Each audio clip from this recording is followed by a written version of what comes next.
Well, it's hard to believe, but this year will mark the 20th anniversary of the September 11th attacks. And as we prepare for what will be an emotional day, a group is coming together to pay tribute to the New York firefighters killed at the World Trade Center. And joining me now is the executive director of the National Fallen Firefighters Foundation, Chief Ron Siarnicki. Chief, I thank you so much for being here with us today. We really appreciate you. I'm excited to be able to be here and talk about the foundation and the 9/11 Memorial Stair Climbs.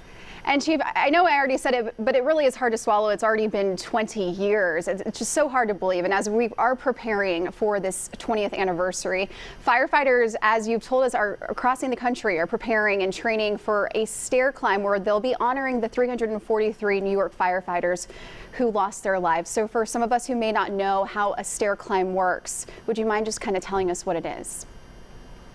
Absolutely. So the 9/11 Memorial Stair Climbs are individuals climbing 2,200 steps, which equates to the 110 stories of the World Trade Center.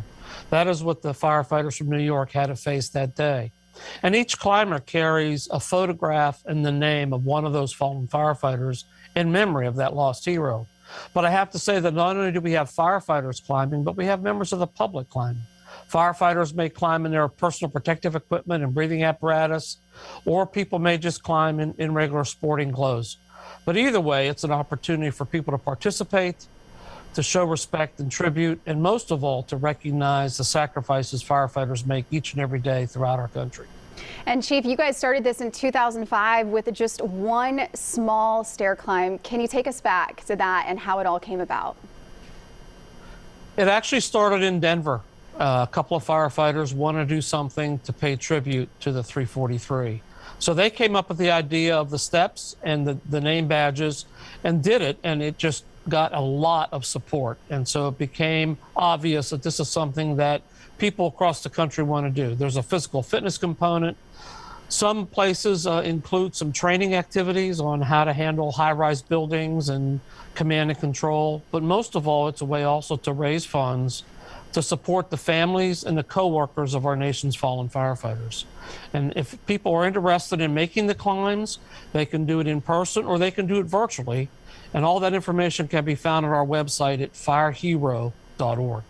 And I know you mentioned it's more than just firefighters, that people involved at home, can get involved as well. Now, what does it say to you about this foundation that so many people years later, since the first day it started in Denver in 2005, that it's still going just as strong? What does that say?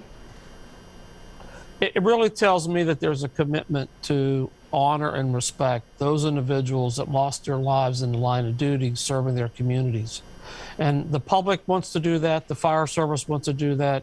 And we have public safety officers all across the country that unfortunately are dying due to job-related illnesses, World Trade Center disease. We've had over 700 public safety officers who've died from COVID. And it's just a matter of it's a way to say we'll never forget. We appreciate what you've done, and we're going to help those families deal with the most tragic occurrence in their life, the loss of a loved one.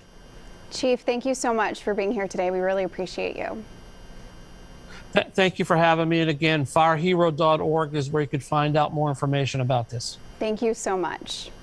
And for more information, you can also visit our website for today's segment. You can head over to fox5atlanta.com.